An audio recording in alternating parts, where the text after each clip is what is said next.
গুঁড়া মাছের চচ্চড়ি, আলু বেগুন দিয়ে গুঁড়ো মাছের চচ্চড়ি। মাছটাকে ভেজে নিলাম।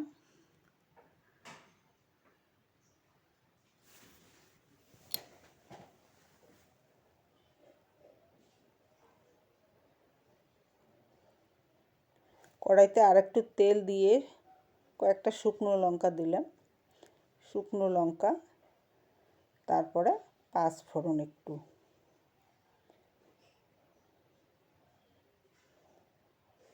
আলুগুলোকে আগে ভেজে নেব। আলুগুলো আগে লাল লাল করে ভেজে নিয়ে তারপরে বেগুনগুলোকে দিয়ে দেব। বেগুনগুলোকেও ভালো করে ভেজে নিয়ে লবণ হলুদ দিয়ে আর একটু নেড়ে চেড়ে আরও একটু ভালো করে ভেজে নিতে লাগবে।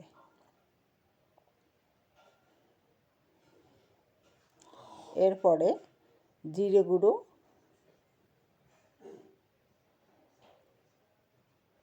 লঙ্কা গুঁড়ো,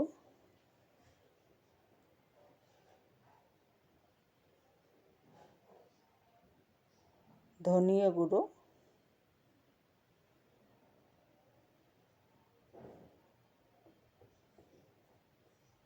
দিয়ে আবার ভালো করে নেড়ে চেড়ে গরম জল আগের থেকে ফুটিয়ে রাখতে লাগবে। জল গরম করে সেই জলটা দিয়ে দেব। দিয়ে ফুটিয়ে উঠলে মাছগুলোকে আর যে ভেজে রেখেছিলাম লঙ্কাগুলো আমি তুলে রেখেছিলাম সেই লঙ্কাগুলোকে দিয়ে দিলাম। সব উপরে দিয়ে দিয়ে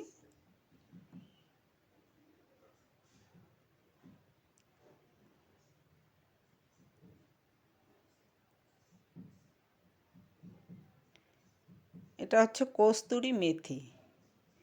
কস্তুরি মেথি একটু উপরে দিয়ে দিলাম।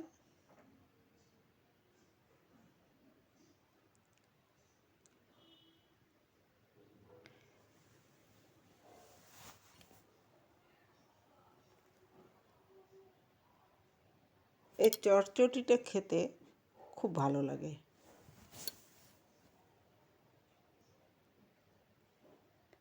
দেখুন কত সুন্দর কালার হয়েছে।